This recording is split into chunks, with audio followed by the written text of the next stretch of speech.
menandai runtuhnya daripada sistem harem itu. Nah, ketika runtuh sistem harem itu, teman-teman perempuan ini berkumpul bersama-sama ikut berdemonstrasi untuk memperjuangkan perempuan dan memperjuangkan haknya untuk kemerdekaan nasional Mesir. Nah, sedangkan perempuan Mesir yang ada di pedesaan itu dia tidak memakai cadar. Jadi yang cuma memakai cadar itu adalah perempuan bangsawan elit gitu yang ada di Mesir. Ketika Huda Sharumi melepas itu, bukan berarti dia melawan Islam secara frontal, akan tetapi itu adalah bentuk kritik dia terhadap patriarki pada saat itu yang selalu mengatasnamakan agama.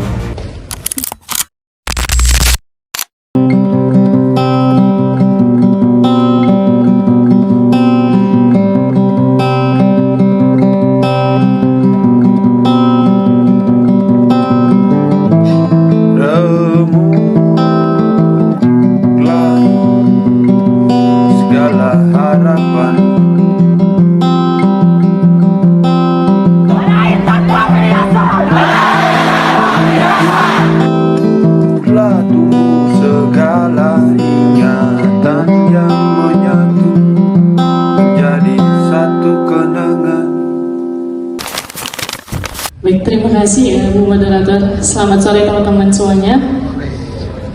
Semoga dalam keadaan sehat walafiat semuanya ya. Oke, saya melanjutkan materi kedua, yaitu tentang sosok Huda Sharumi. Bagaimana gambaran perempuan elit bangsawan di Mesir itu tinggal dan kehidupannya itu diatur secara sedemikian rupa oleh sistem harem. Sistem harem ini apa teman-teman? Mungkin di dunia anime Jepang mungkin teman-teman pernah dengar harem ya. Jadi harem itu adalah sistem isolasi perempuan sangat tertutup dan sangat sangat benar-benar terjaga daripada dunia luar. Sehingga apa? Ketika perempuan ingin berdiskusi ataupun ingin berkomunikasi secara langsung kepada laki-laki itu tidak bisa. Jadi harus ada penjaga ataupun pelayannya. Nah, harem ini adalah tempat yang mendominasi perempuan bangsawan saat itu, dan di situ sebenarnya itu merupakan simbol isolasi perempuan, di mana gerak tubuh perempuan itu dijaga, akan tetapi mereka mobilitasnya itu dibatasi, bahkan suaranya pun dibungkam. Nah, ketika Huda Sharumi menulis memoir ini, dia banyak menceritakan tentang kehidupan perempuan Mesir, menjadikan gambaran bahwasanya perempuan Mesir pada saat itu sangat terbatas dalam soal pendidikan. Ketika pendidikan di dalam sistem harem, dia itu tidak bisa menuntut pendidikan sesuai yang diinginkan ataupun yang diminati. Jadi dia cuma mempelajari hal-hal yang dasar. Bahkan Huda Sharumi ini dalam sistem harem, dia tidak bisa mendapatkan pendidikan seperti keluar dari pendidikan formal gitu. Jadi dia cuma mendapatkan pendidikan privat. Misal dia belajar membaca Al-Quran, sastra Arab. Kan kalau sastra Arab kan wajar ya, karena memang bahasa ibu, bahasa Perancis gitu. Kalau bahasa Perancis kan memang merupakan bahasa bangsawan di Mesir gitu. Jadi sampai hari ini kalau misalnya teman-teman ke Mesir itu pasti ketemu orang-orang Mesir itu pakai menggunakan bahasa Perancis. Sempat dicoba oleh Huda Sharumi itu untuk menggunakan minatnya dan memperdalam pendidikannya, akan tetapi dia ditolak mentah-mentah karena dianggap bahwasanya perempuan itu tidak boleh mendapatkan pendidikan yang setara dengan laki-laki pada saat itu. Nah, kenapa perempuan bangsawan itu dipaksa untuk masuk ke dalam sistem harem ini? Jawabannya adalah karena memang harem itu dianggap tempat paling suci untuk menjaga kehormatan perempuan. Harem itu adalah tempat di mana perempuan dipersiapkan untuk dinikahkan kepada para elit bangsawan lainnya. Nah, itulah kejaman sistem harem. Dan kalau misalnya kita melihat bahwasanya perempuan Mesir pada saat itu, kalau misalnya dia sebagai seorang bangsawan, harusnya dia memiliki banyak akses dong gitu. Akan tetapi ternyata aksesnya itu dibatasi dengan sistem harem ini gitu. Nah, kehidupannya di harem itu tertulis dalam memoirnya, dan dia menuliskan bahwasanya bagaimana kehidupan pendidikannya, kemudian bagaimana akses politik pada saat itu, sistem politiknya, bagaimana kondisi Mesir pra kemerdekaan. Nah, yang paling parah itu adalah diceritakan dalam memoirnya, Huda Syarawi ini ketika umurnya 13 tahun, dia dipaksa untuk menikahi sepupunya sendiri yang berusia jauh lebih tua daripada dia, yaitu usianya di umur 45 tahun. Bayangin, rentang jauh usianya itu, dan dia harus terpaksa menerima, karena kalau misalnya umur 13 tahun, apa yang bisa diharapkan coba? Kan tidak ada kematangan emosional. Apakah kita bisa menolak atas perintah itu? Dia sempat menolak, tapi dari pihak keluarganya tidak mau gitu. Yang namanya karena yang dijodohkan ini sepupunya sendiri. Bahkan yang paling parahnya itu, yang paling sadisnya, ketika dia sudah menikah, ternyata suaminya ini adalah seorang elit politik dan menikahi perempuan lain tanpa sepengetahuannya Huda Syarawi gitu. Nah, ini kan merupakan ketidakadilan gitu, ketidakadilan dalam ranah domestik gitu.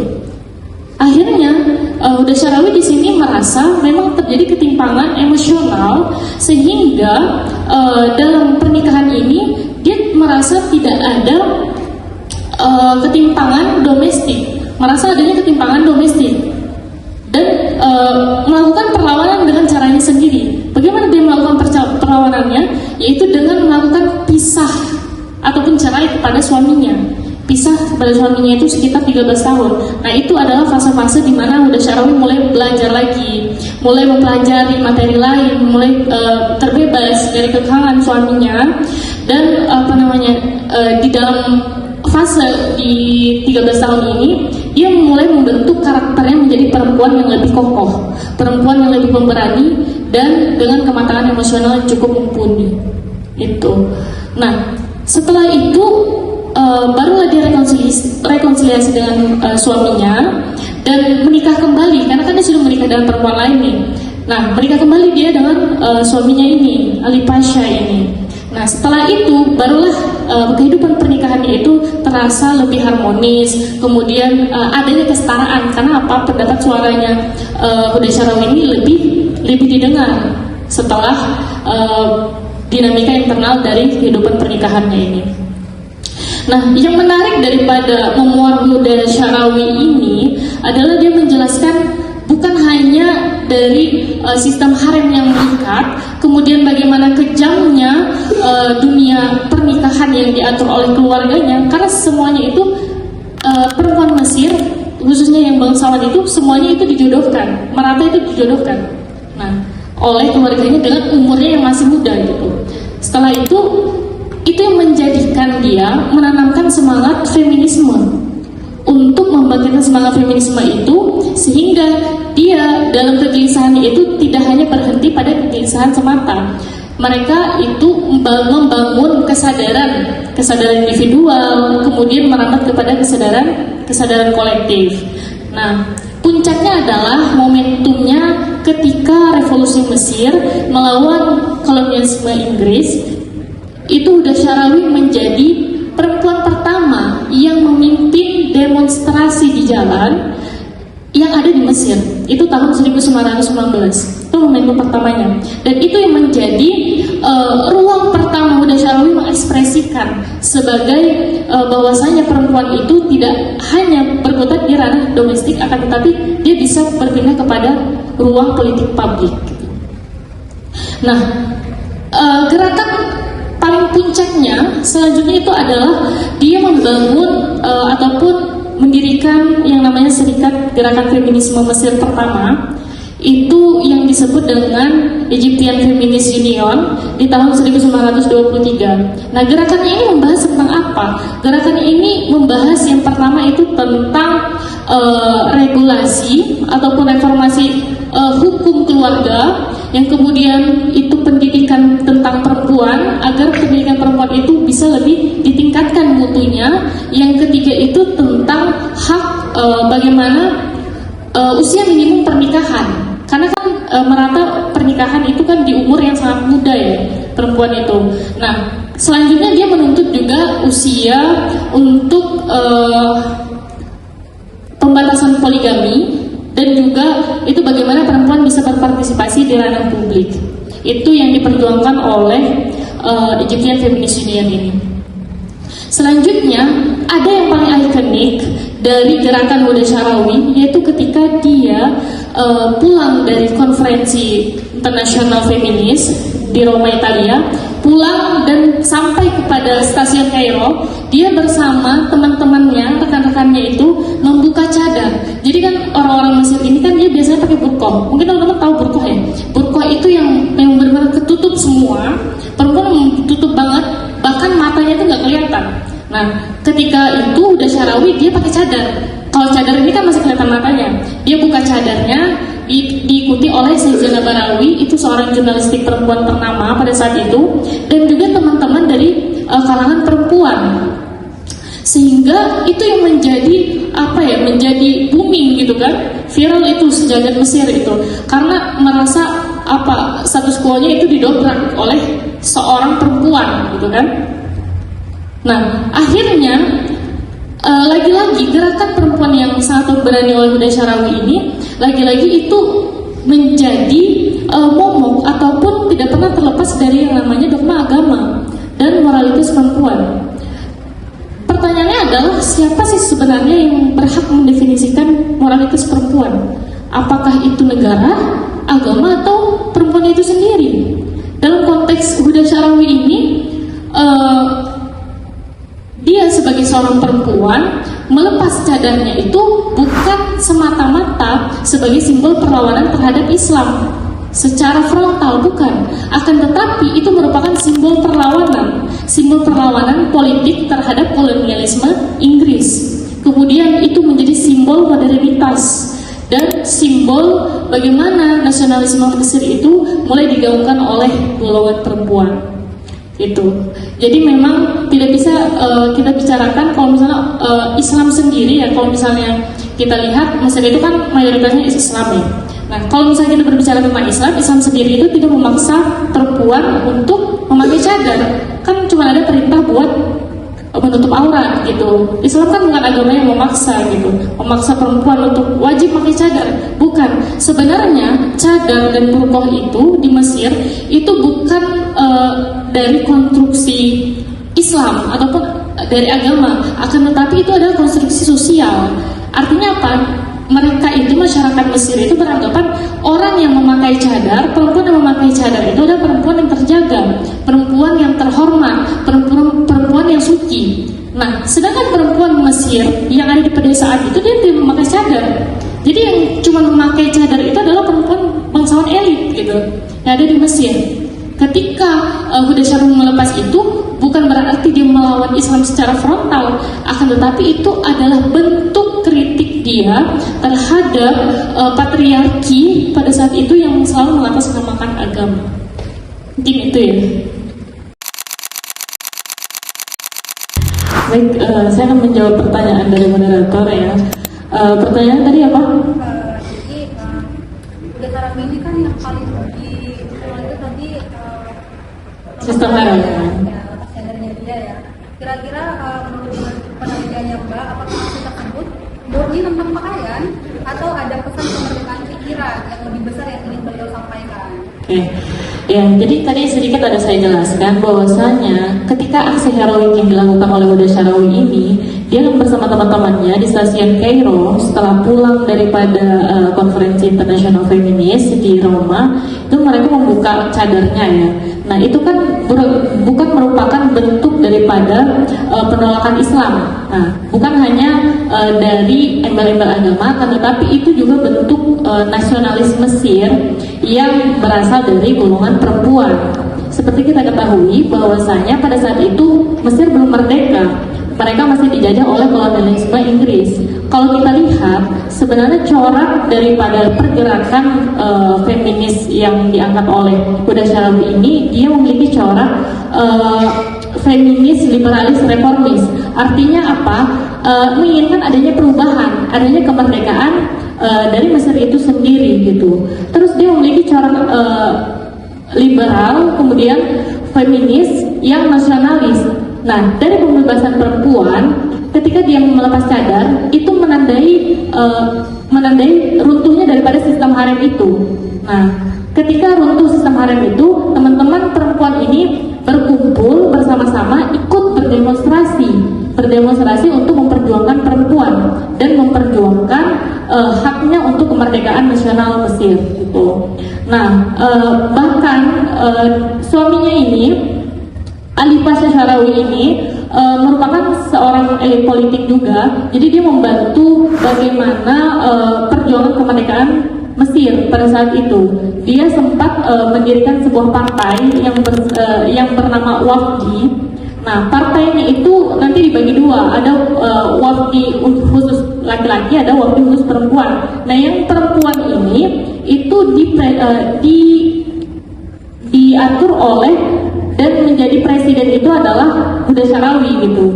Nah, sedangkan suaminya itu menjadi bendahara di Partai WAFD ini. Partai WAFD ini apalagi yang diperjuangkan? Itu fokusnya adalah pada ranah persiapan kemerdekaan gitu.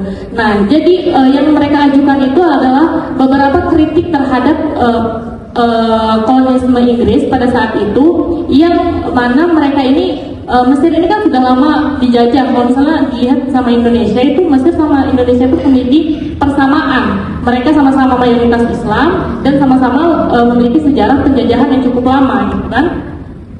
Nah, makanya dengan adanya aksi heroik itu sebenarnya tidak hanya mempedulikan bagaimana perubahan pembebasan perempuan secara individual ataupun kolektif, akan tetapi menuntut adanya perubahan bagaimana Mesir itu sendiri bisa sampai pada kebebasan dan kemerdekaannya yang diperuntukkan kepada seluruh masyarakat Mesir pada saat itu.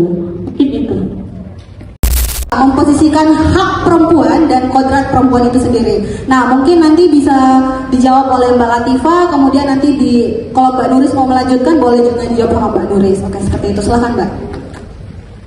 Baik, saya izin jawab ya. Pertanyaannya menarik nih. Apakah perempuan yang di luar sana dalam kategori Islam, tetapi dia tidak mengenakan hijab itu, apakah bisa disebut dengan perempuan yang baik? Oke.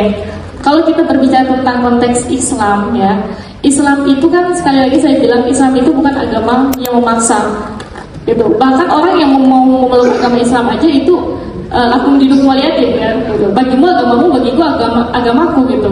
Nah, Huda Syarawi di sini itu melepas cadarnya pada saat itu, kan kita tahu nih, kalau misalnya wajah ini kan bukan termasuk daripada aurat ya. Aurat itu kan yang kecuali telapak tangan sama muka gitu kan. Nah, ketika udah selalu mendongkrak status itu, nah cadar itu kan merupakan konstruk sosial, sedangkan di Islam cadar itu tidak diwajibkan, hanya ada peraturan untuk menutup aurat. Bagaimana kalau misalnya Islam itu memandang perempuan yang tidak berhijab gitu? Apakah dia dikatakan sebagai perempuan yang tidak baik gitu kan? Nah, jadi ini kalau misalnya berbicara tentang baik dan tidak baik ini kan subjektif ya teman-teman ya. Nah, bisa dibilang baik, bisa dibilang tidak baik gitu kan? Karena baiknya mungkin dari pandangan orang yang perspektif Islamnya mungkin memandang bahwasanya Islam sudah memerintahkan kita sebagai perempuan itu untuk menutup aurat. Nah, kepala itu termasuk sebagai aurat gitu. Akan tetapi jika kita tidak melaksanakannya, itu kan konsekuensinya kembali kepada diri kita pribadi gitu. Islam itu selalu memberikan, Islam sebagai rahmatan lil alamin itu selalu memberikan jawaban bahwasanya kita ini sudah diberikan opsional A, B, C. Silakan kamu memilih, dan itu akan menjadi tanggung jawab dan konsekuensi yang akan kamu ambil setelahnya gitu. Jadi kalau misalnya dibilang Huda Syarawi ini melepas cadarnya itu, apakah dia dibilang sebagai perempuan yang tidak bermoral gitu kan? Kalau saya pribadi menjawab tidak. Dia tidak bisa dikatakan perempuan yang tidak bermoral, karena moralitas itu yang berhak mendefinisikannya itu bukanlah agama, bukanlah negara, tetapi kita sendiri gitu sebagai perempuannya. Nah, ada juga orang yang beragama dengan baik, tetapi kita kan tidak mengetahui sisi kebenarannya itu bagaimana gitu. Yang mengetahui diri perempuan itu kan adalah diri kita sendiri gitu. Itu. Yang kedua adalah bagaimana tentang pandangan kita dalam mengatur kodrat ya, kodrat itu sebagai perempuan. Nah, perlu saya garis bawahi, kodrat ini, maksud kodrat ini perempuan ini apa dulu gitu. Kita harus menyamakan definisinya. Kodrat itu adalah sesuatu yang melekat pada diri perempuan gitu. Kodratnya perempuan itu apakah kodratnya wajib wajib bekerja gitu, atau wajib memasak, wajib mengurusi masalah domestik? Apakah itu yang dimaksud dengan kodrat? Jadi itu adalah pemahaman yang salah gitu kan. Karena kodrat perempuan itu pada hakikatnya adalah melahirkan, menyusui, mengandung, menstruasi, dan itu adalah kodrat yang sudah melekat ataupun pemberian yang sudah diberikan oleh Tuhan sejak lahir. Itu yang dimaksud dalam kodrat gitu. Jadi ketika kita melaksanakan pekerjaan domestik, itu tidak bisa dibebankan kepada perempuan semata, karena itu adalah kerja kolektif gitu kan.